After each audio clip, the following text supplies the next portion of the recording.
So welcome to good old United States of America. Yes, I know about the United States. Yeah, I don't know about Boston good. and Cambridge might not necessarily be good anymore. Yeah. But welcome. Thank you. For the people who are going to watch it, this is Bert Samuels. He's an attorney at law, traveled up here from Jamaica to give a presentation at Harvard University on the justification for reparations to Jamaica and the Caribbean, I suspect, as a part of a larger dynamic. Welcome. Thank you. And so tell us, what led up to it? You know. Okay, fine. We start at the very top, at the bottom, really. Remember now, Rastafari in Jamaica, Rastafarians, were the first really indigenous people to ask for reparation. And how did they ask for it? They asked for repatriation. They're saying, the British ships took us from West Africa and brought us to Jamaica. Mm-hmm. We want to go back home. Mm-hmm. 7 miles of Black Star Island. Mm-hmm. So now they wanted repatriation, that the British must pay their passage back to Africa. And that's part of the 10-point demand of CARICOM. So, you know, we salute Rastafari in that respect, that they were the first people, you know, decades ago to ask for repatriation. So repatriation is part of reparation. What is reparation? Reparation is to repair, to make right a wrong. Because, you know, we in the Caribbean, we came into slavery in 1655. The English stole Jamaica back from the Spanish. The Spanish had stolen it from the Taínos and wiped them out with cholera and yellow fever. So the British came here in 1655. The Taínos were wiped out by then, and then sugar became popular in England, and therefore, hence, the masses of the African were brought here to work on the plantations. So we have this horrible middle passage. It was a triangular trade. It was from, the ships came from England with goods and trinkets, went to Africa. They exchanged some of those trinkets and finished goods because of their advancement in industry. And then we were captured and brought to Jamaica. And from Jamaica, when the slaves were dropped off, then those very ships would bring the sugar back to England. So it's a triangular trade. But in all this triangular trade, we had a situation where we were not paid. And that's slavery, and we all know that. Now it's interesting to see who were involved in the trade. The Church of England owned slaves. And, you know, a lot of the leading ship lines had a vested interest in slavery. So reparations is to pay back for all that work, 300 years of slavery that we weren't paid for. And we're asking for that. Now, we are not a unique group. Other, you know, races who have suffered the Holocaust by the Jews, they have had to be paid for their suffering. So we're not unique. And this conference opened my eyes. The Roma people from Romania, and we call them the Gypsies, but that's a derogatory term to call them. So the Roma people, they too went through their slavery for 500 years. And they were enslaved as an ethnic minority in Romania. And they came to this conference in Harvard because yesterday, the 8th of April, was Roma Day. And therefore, the Humanities Center at Harvard University decided to bring the awareness of their suffering, their call for reparation. We held hands yesterday, that is African Jamaicans, and African Americans came to the conference to speak about their claim for reparation. So the Roma people are asking for reparation from Romania.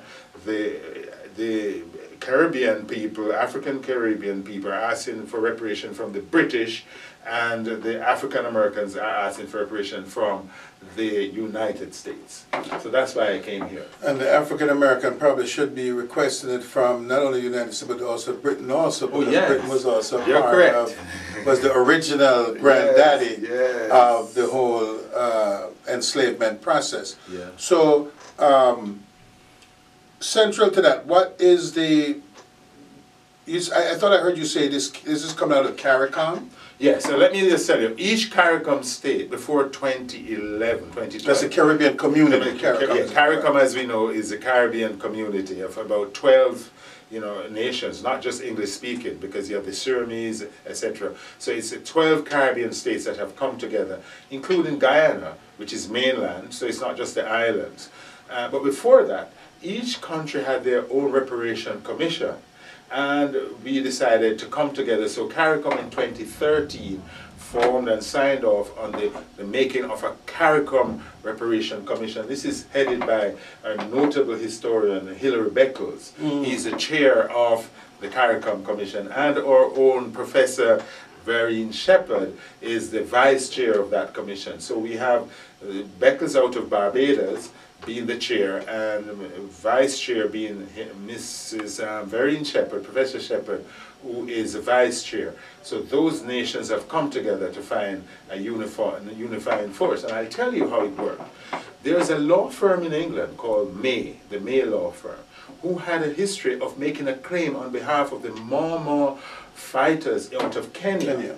And they made a claim 57 years after the events in the Mau Rebellion. And if those of us who know the statute of limitation for compensation, after 6 years under British law, Caribbean law, Kenyan law, which is all colonial English law, you can't make a claim after 6 years after the event. But that rule did not prevent, and the English waived that defense, and after 57 years, the Mau fighters were compensated. Why were they compensated? They did horrible things to those fighters, including castration. Yeah, so the survivors were in their 80s. And if you Google it, you will see the survivors in English court being paid. The British government paid £20 million in 2013 to settle the Mau compensation to them. And we've said we need to, for the British, the same British government who endorsed slavery and promoted it, we're saying the very way you have compensated the Mau fighters, we want to be compensated. But there's an obstacle they've put in our way. The victims are still alive in the Mau situation. The victims in the Jamaican situation are all dead. We are the descendants. We are the descendants of... We're the estate. Yes, in the state. And we're saying under law... No, the estate. Yeah. In other words, yes. When your father died, if you owed my father some money, I can step in the shoe. The estate. You're yes, correct. right. And you're correct on that. I mean, if someone fatally hit you down in Jamaica and you died, your children, your wife, your mother can make a claim for the loss of your life. So you're right. The successors, the heirs, can make a claim. But the British are putting up the guards already. We can't use the Mau situation because they're distinguishing the Mau situation by saying the victims are alive and they were the direct payout. In our situation, the victims, the direct victims are the slaves which have died. But we have come with the racism that slavery had inbuilt, the fact that our economy, I mean, you realize on the 1st of August, 1838, when we got our freedom, we walked away from the plantation penniless, landless, illiterate. And that's how we started nation building in Jamaica.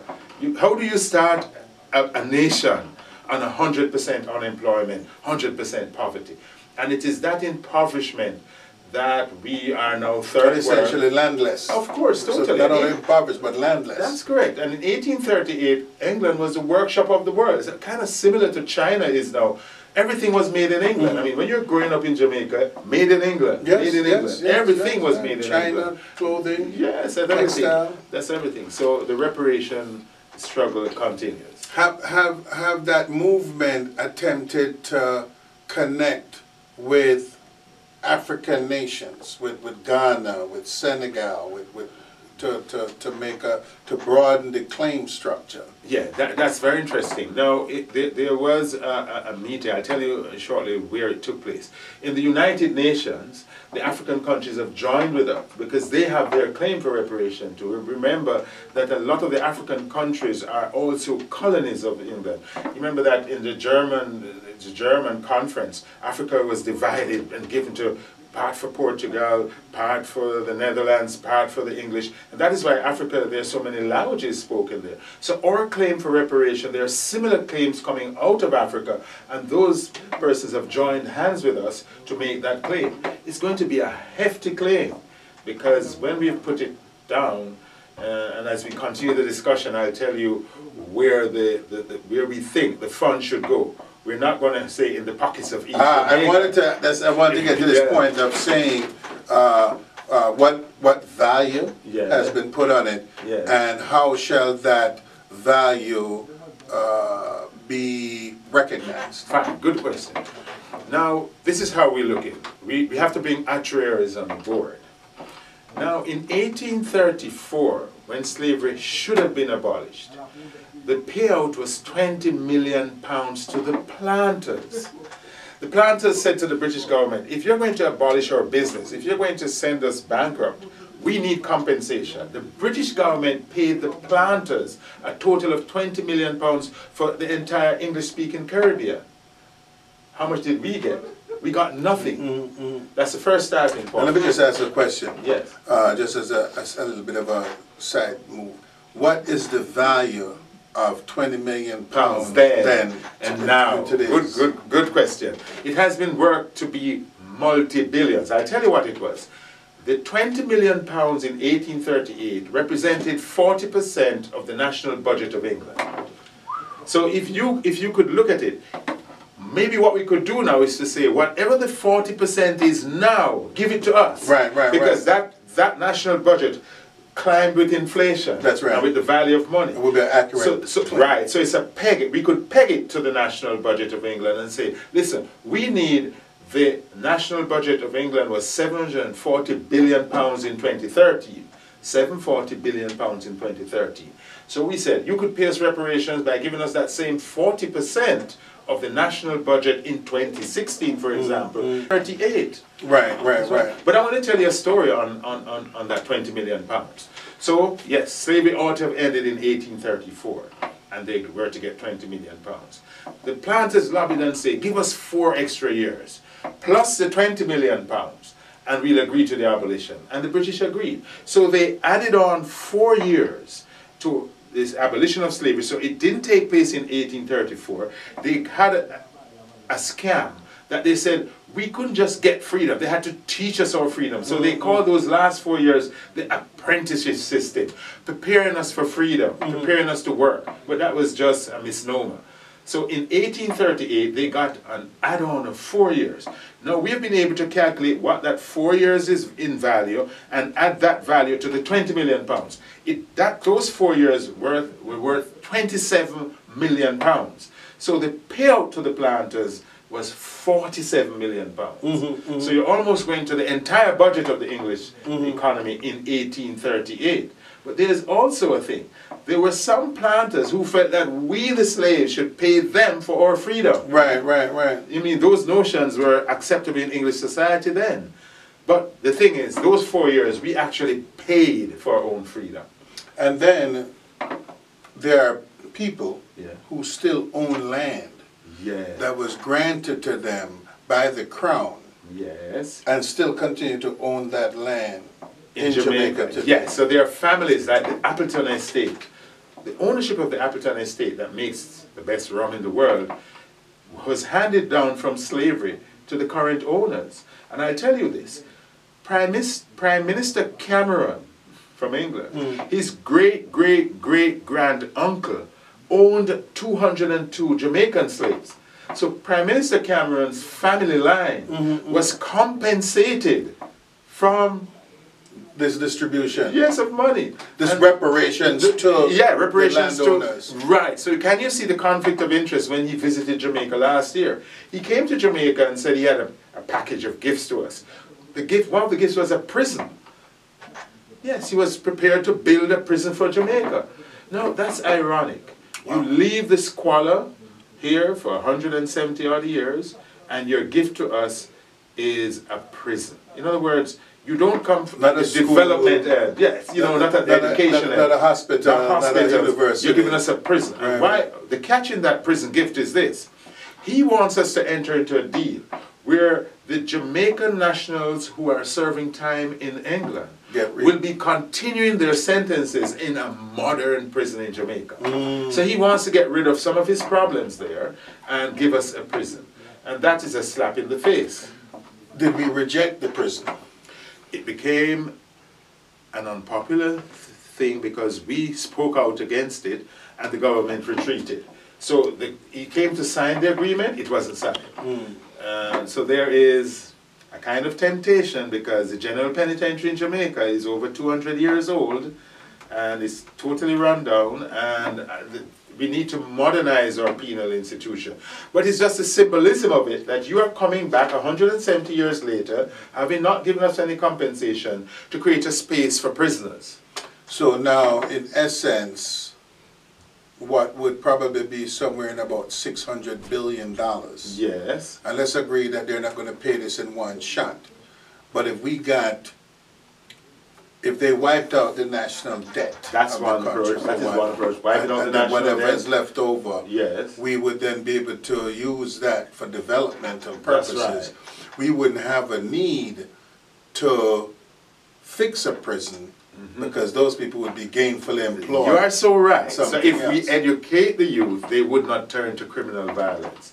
I mean, as I said, nation building started with total illiteracy, total unemployment. You understand the social implications of a nation that started that way. We're lucky that we didn't plunge into, just total chaos. It is because of our ambition and as a nation and the people. Remember Bogle, in 1865, that was 27 years after slavery. Bogle was a little boy at that point. Boy slave.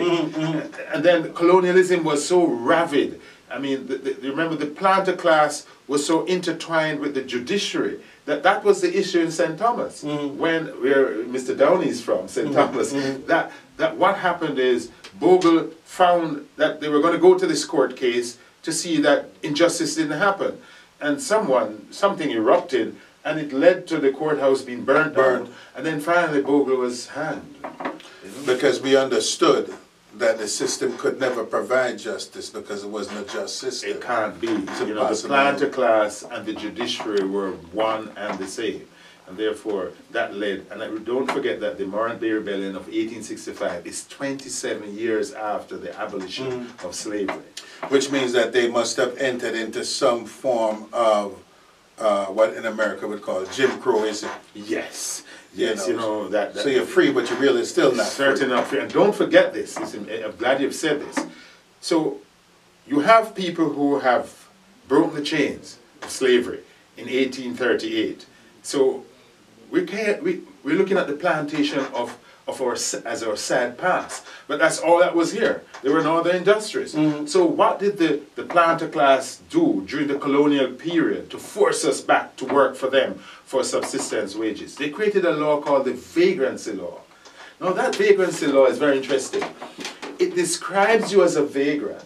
If you're wandering around having nothing to do, the police could come, arrest you, and charge you for breaking the vagrancy law. So what it really was doing is forcing persons back onto the plantation to work. To work off it. Right. That existed here too. That was a part of, a part of it was a vagrancy law that says if you were wandering around and had no money in your pocket, you couldn't tell somebody where you were coming from or where you were going, you could be forced back up. But that's interesting because in the criminal law here, the burden is on the prosecution. These laws put the burden on the freed ex-slaves to explain why he's here and why he has no money in his pocket. So these laws are, driven to create problems. I'm going to go on a very sensitive area now as to another law, the Obia law. Now this is sensitive for Caribbean people because Obia has been stigmatized so bad in a negative way. But if you look historically, Obia is a practice out of West Africa which blends medicinal knowledge with also spiritual knowledge. Now you go to the psychiatrist in a first world country, he's called a psychiatrist, he has a license to practice. You sit there, you tell him your problems, and he's kind of reading how your life should be and give you advice. Out of West Africa, we had our psychiatrists too, which in the form of spiritual people and also people with the same gift of mixing the bushes and giving you medicine to look after yourself. What did the English do? they made obeah a criminal offense. And if you practice obeah in Jamaica, even today, you get 12 months imprisonment. Wow. And that law carried a stigma with it. It is one of the few laws where you were flogged. Yes. Rape, you're flogged. Obeah, you're flogged, and then you sent to prison. So we have to rethink these things. You know, a lot of people feel that indigenous people are just animals. In other words, we took no laws from West Africa and came here because we were just living in trees. That's what they like us to be. We took no medicine here because we don't call practitioners doctors who are out of West Africa. But life has taught the world that a lot of the diseases are now curable with indigenous medicine. Medicines, right. So, you know, that's the whole idea of holistic. Yeah, holistic. So they're stealing from us again. Your grandmother, when you're sick, she knows what bushes to tell you to go. That's right. Where do you think she got that from? That's right. Out of, you know, English medicine? No, it's coming all from West Africa. Passed down for 1,000 years. Yes. So, is there a, because my sense is that if I'm about to eat 80% of the British budget, or the value of their economy, that they would be highly resistant. They're going to resist that, yes.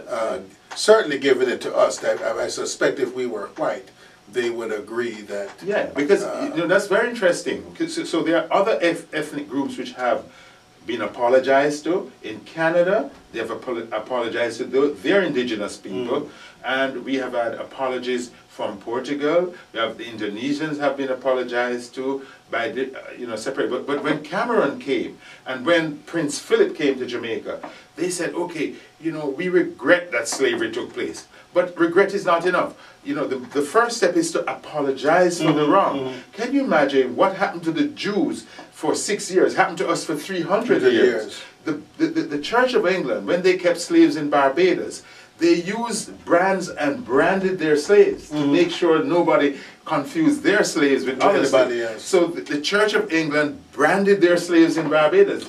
The Church of England apologized for having done that. Canterbury, the Bishop of Canterbury, accepted that this was done and apologized. So the brutality of slavery is no different from what happened to the Jews in the Holocaust. Everybody is, you know, kind of looking at the Jews and singling them out, you know, for the wrong that was done to them. What about us? What about so when us? Cameron came to Jamaica and he said, and I'm quoting Cameron, yes, we know that slavery and we regret that it happened, but we should now move on.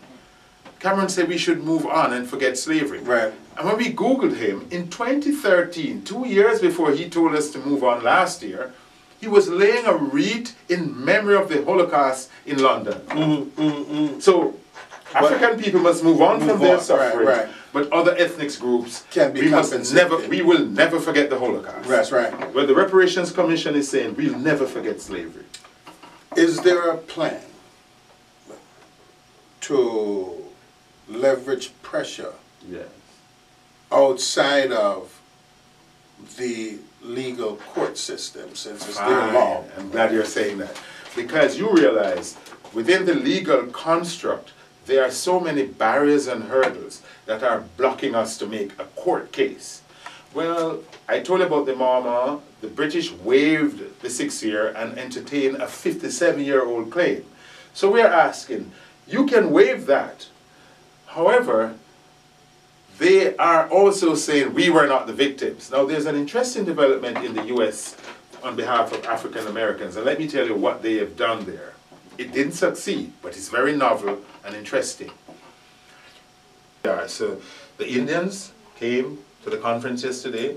The Roma people, as I said, you know, they don't like to be called gypsies, and it's kind of very humiliating to call them that. So we had the Roma people against Romania at the conference yesterday. We had the Cherokee Indians represented, we had African Americans represented, and Caribbean reparations represented. All of us were using the same word, reparation. And it has brought into sharp focus that there are several other ethnic groups, and I didn't know this, who have suffered. The Roma people were enslaved for 500 years. We were enslaved for 300 years. So they were enslaved. And interestingly, one asks, but are they Romanians? No, no. Ethnic minorities, their skins were darker, and their hairs were different. So, you know, it's just a persecution of the majority against minority ethnic groups. And it also has to do with when you have discovered gunpowder and other things, then you dominate the world. The world. Well, you know, the word slave Yes. actually comes from the word Slav. Okay. Because some of the first enslaved people Were the Slavic Yes. people. But I'm glad you've raised that point, and maybe in my discussion I didn't make it clear, and you've clarified this, that African people were enslaved because people want to think of us as slaves. Slaves, right. We were enslaved. Enslaved, And that's that- right. There's a great Never distinction. accepting the condition, No, and in no, fact no. had been in full rebellion on the ships, as well as once we hit ground. Yes. That's right. In the various lands that we found ourselves in. So let me just ask this question. I don't know if you're familiar. So there's a group of people of the Akan language group called the Koromanti. Oh, yes. Oh, brave people. And the Koromanti, that most of the people who were fighting in Jamaica against this enslavement actually come from this very narrow Ashanti subgroup called the Koromanti. That's right. Strange that all the other Caribbean islands banned their importation except Jamaica. And that is why one of the most violent slave revolts happened here. In Jamaica. I remember they were, you know, the rebellious slaves. Remember, we were shipped. Some of us were shipped to Newfoundland. Yes, that's right. Now, can you imagine people coming out of the equatorial Africa being sent to Newfoundland? Many of them died in the cold. Oh, yeah. And then some of them had to go to Sierra Leone. So they went to Sierra Leone. That's a very interesting. But as you speak about that African connection, I must give my own experience. In 1996, I went to Ghana, and I returned in 2011 with my family. And this is interesting for Jamaican people in terms of the language. If you want to know that we were from Ghana, this is what you will find. When you go to Ghana and you talk to the people, you hear the same words in Jamaica being used in Ghana. I'll give you some examples. Jamaican people know that bird, chicken, that's called the sense fowl. The feathers are always sticking up, the sense fowl. That's the same word used in Ghana for those fowls. Now, secondly, Jamaican people know the kata, which is a piece of cloth for young people, which is folded in such a way that becomes a cushion on your head that you could carry a basket. That word kata has the same meaning in West African Ghana. Kata is used in the same way. Anansi. Anansi is also used in West Africa. So there is clear evidence that we are from that part of Africa. I found that very interesting. Yeah, there is no question. My father told me that predominant majority of Jamaicans are descendants of the Ashanti people. Yes, yes. And then just doing subsequent lay historical work. Right. But you know, you could get yourself DNA Yeah. now. There's a DNA program for people. You have to pay, but you can trace the tribe from which you came. Do they do it in Jamaica? No, that is that program is done in the U.S. We're asking them Through to the come Mormon there. church? Yes. I've always wondered why the Mormons got into that thing. Just the reason I've never done it was I just have the suspicion of why you would be so interested. Well, but that's my curiosity. You know, they have websites that you can trace your birth certificate from. Ancestry and so forth. Fine. They're very strong on that. So let me go to something else now. There's just been in Jamaica recent changes of political events. Jamaica is one of those few countries in the lower part of the first world, because I'm not too sure where the third world is. We're all on one planet, and we're all in Greenwich Meridian time or some variant of that. So I'm not sure where the first world is and the third world. I'm still looking for the third world. Right? But let's say the lesser, the economically part of the first world, or the only world that we know.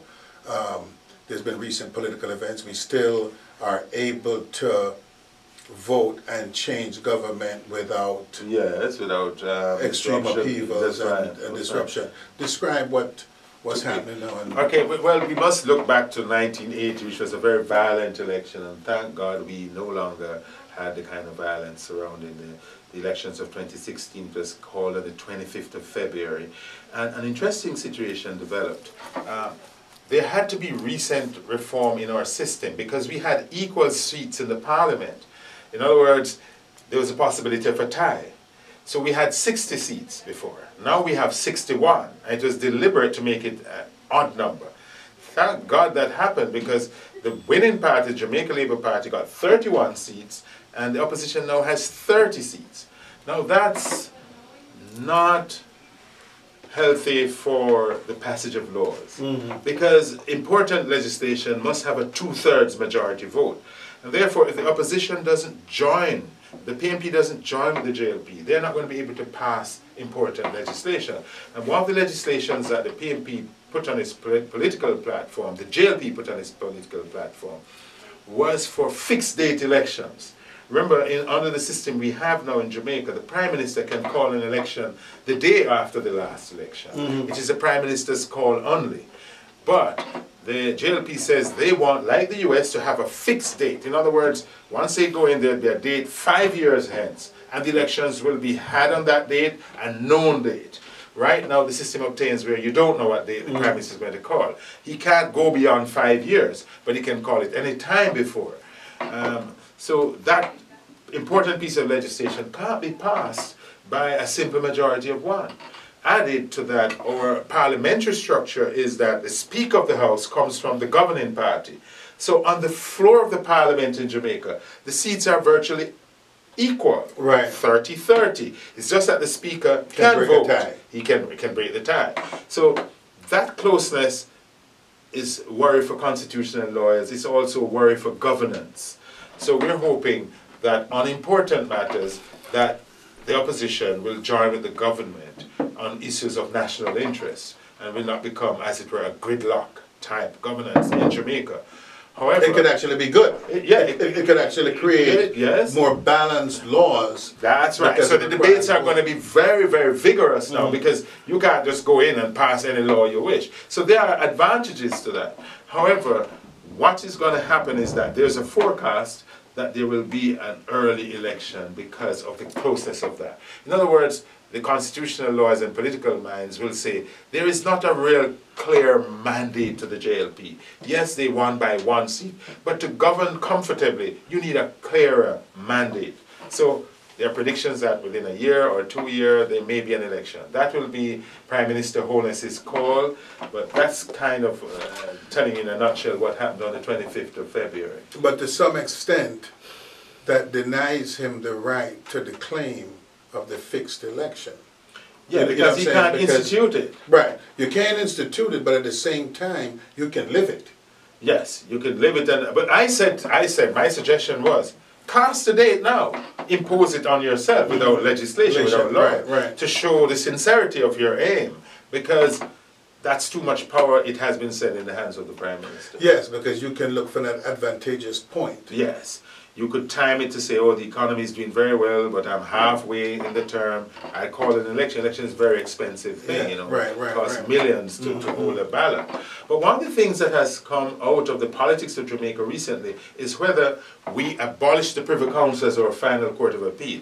And the disgrace of having an English institution being at the pinnacle of our judicial system is something that is totally undesirable. Both parties are thinking that we should not have the Privy Council. However, the PNP and the JLP are divided on what should be the final court of appeal. What the PNP is saying, let it be the Caribbean Court of Justice, the regional court. What the JLP is saying, that let it be a final court within Jamaica. And the proponents of the Caribbean Court of Appeal is saying a regional court is stronger. It is out of the reach of influence nationally. So that debate is very vigorous, and we don't know where to land. And both of them are valid, I suspect, that one can talk about. But they're asking, the JLP asks that we put it to a referendum, that the people decide the final.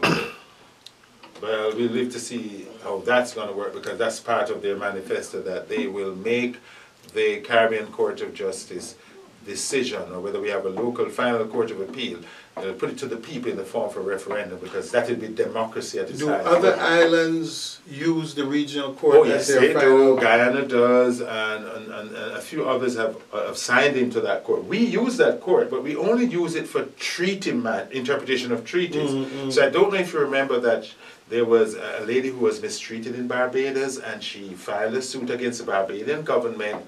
I think her name it's not coming now, but it was a very popular case. She filed a court in the Caribbean Court of Justice that her right to free entry as a Jamaican into Barbados was denied, and therefore she won her case and was compensated by the Caribbean Court of Justice. So Jamaica has given them limited jurisdiction only for treaty matters, and that treaty is the Treaty of Tragaramas that has opened up this question of freedom of movement within the Caribbean states. Right, but it seems to me that that's a more logical place to expand it, because it allows you to... Oh, you're for the Caribbean Court of Justice?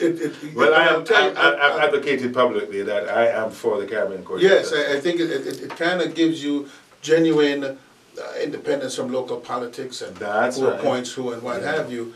But it also goes deeper to the idea of the Caribbean working more cohesively. Right. University of the West Indies. That's right. So these are regional institutions, and I tell the truth, one of the judges who sat on the Caribbean Court of Justice, which has retired now, was my classmate in law school.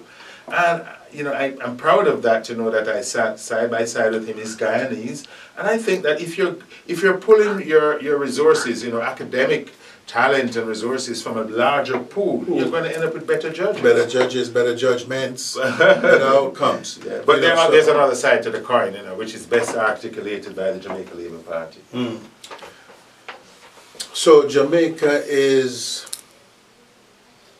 looking at a few things. Yeah. And I want to get your sense of the view from Jamaica of the recent change in the relationships or transition in the relationship between the U.S. and Cuba. Yes. As well as what is the view from Jamaica of the current political, presidential, primary dynamic. Okay, two questions in one. Yeah. Well, let's deal with Cuba first. Jamaica's had a very close relationship with her neighbor to the north, 90 miles away. Many Jamaicans went to Cuba, and there are many persons whose relatives are still in Cuba. So we've had this long-standing relationship with Cuba. Way before Fidel Castro, way before Batista. You're so right. There's so many people in Cuba who their great-great-grandparents are there. Even our first prime minister is speculated. Bustamante, there's a view that he may have had some Cuban connection. But he'd been born there, but certainly had lived there for some time. Well, that's a kind of strange name, Bustamante, but then we think there's a Spanish ring to it. However, one of the concerns we have is tourism. If we begin to compete with Cuba, are we going to lose some of our tourists? We are hoping that when the Cuban tourism opens up, and Cuba is a very disciplined society, Jamaica has its crime problems, we're hoping that when a North American tourist makes a decision to travel, that the high rate of crime in Jamaica will be reduced so that we can compete with Cuba. Or we're hoping that there'll be some island hopping from tourists, Cuba to Jamaica, Jamaica to Cuba. It becomes one package. But we're kind of nervous at the moment because the curiosity about Cuba, it's a new kid on the block, and we figure that we may have a dip in our tourist I would suspect, no question, that would be an outcome. But when Cuba was open, Jamaica was still a dominant player. Yes. In terms of tourist attraction. Brand Jamaica has been lifted. We have Usain Bolt, we have the Duns River, we have Bob Marley, we have reggae, we have jerk chicken, we have jerk pork. We're hoping that we will maintain and lift the curiosity, the international curiosity about this little island with 3 million people. We dominate so many things. We had Tessan winning on The Voice. We are such a loud voice from such a small place. On a global stage. Of course. Not to mention Rio in August when Bolt will become the legend. Yes. So So I see that dynamic of Jamaica losing some steps, at least certainly for a period of time. Definitely, short term. They're satisfied with. Right. I've seen Cuba, and we're great. over it.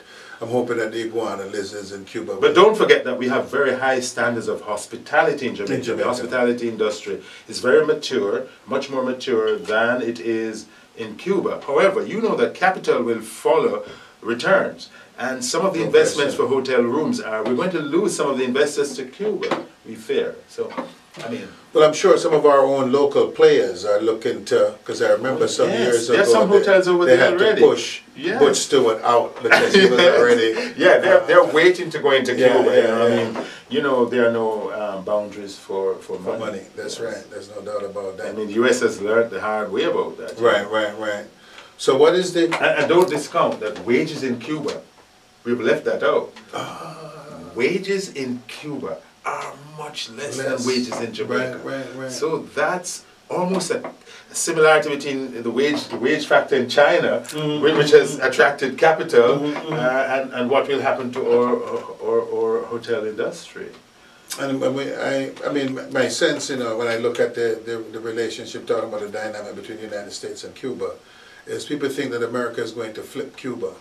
But I just have the strange belief that Cuba is going to flip America. That's interesting. And that they're not going to change Cuba as much as Cuba is going to change America. Because when people go there and start to bear witness, they're going to come away with it. And I know the people that I know that have gone there already come away with a very positive view of Cuba. Okay, you can walk the streets, it's violence free. Yes. Don't forget that.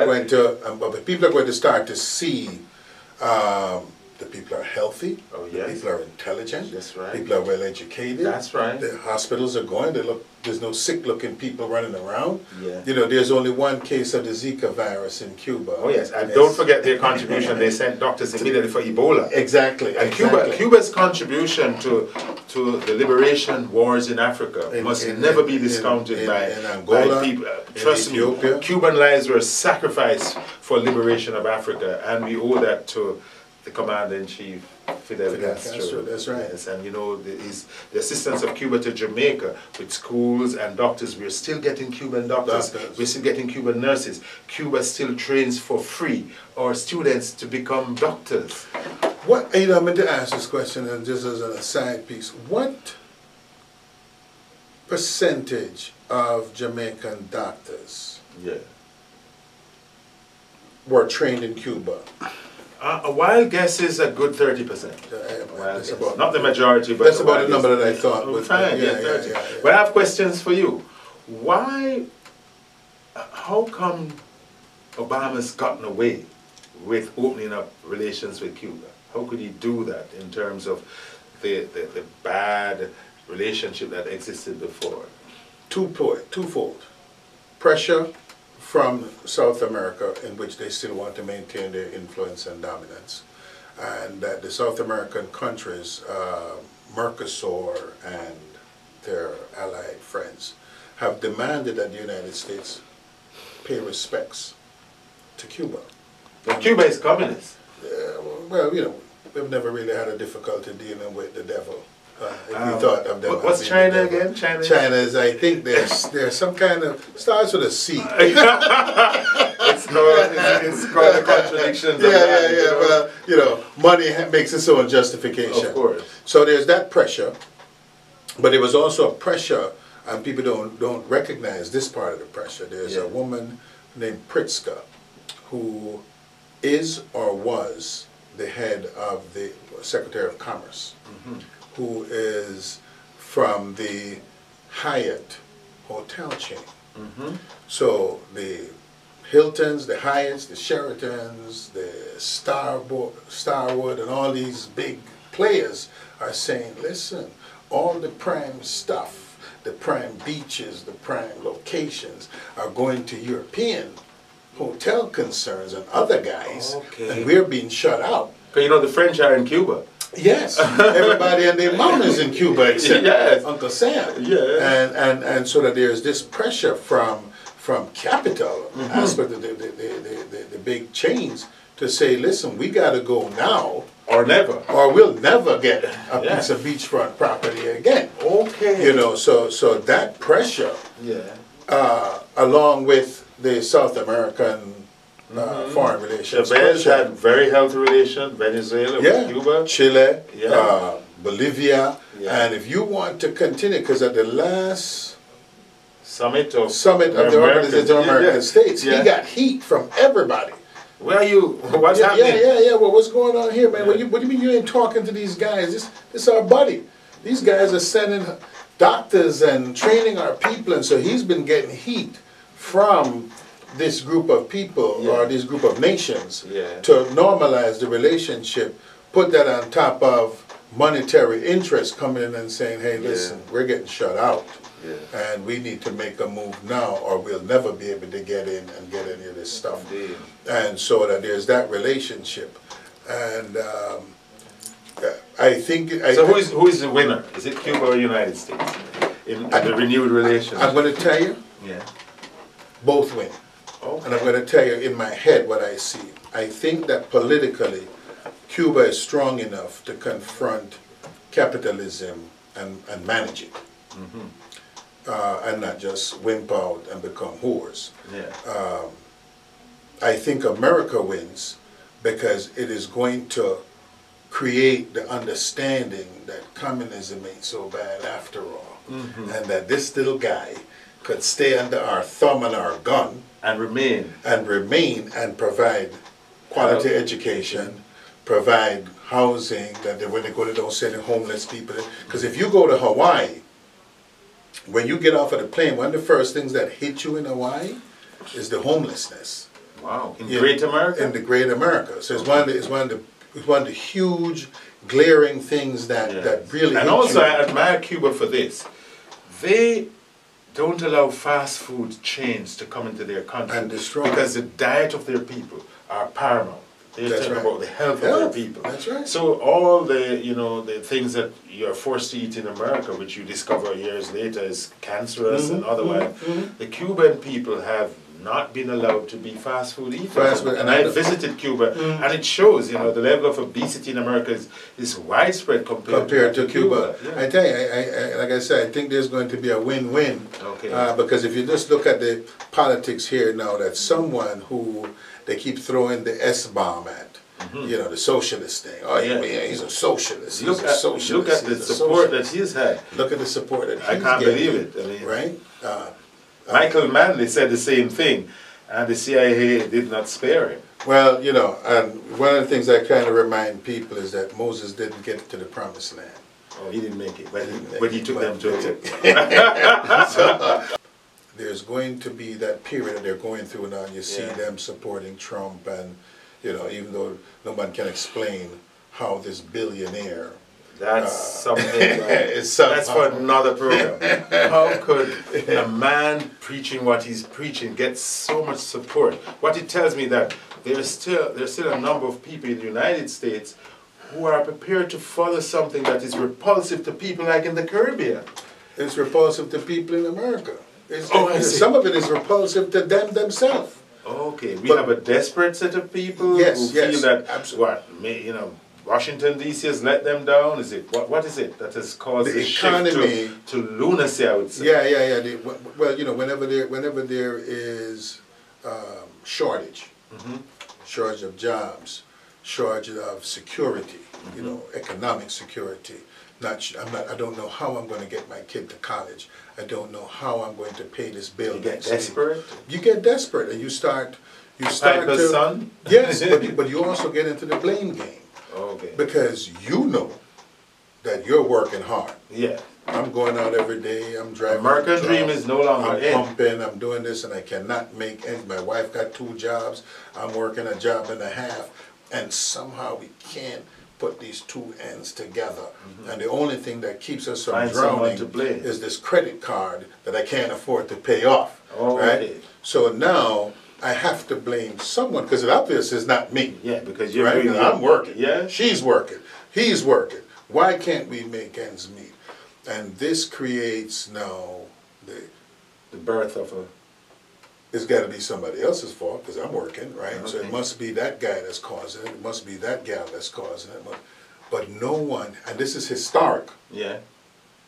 When during the period of enslavement, skilled workers, because enslaved people were skilled workers. Of course, yeah. If you ever go in the South and look at some of these grand, what they call antebellum homes, most of them were actually built by the enslaved Africans, and built without architects, and built without any plans. We built the pyramids, right? And we built, so, and left no plans for those suckers. Yeah.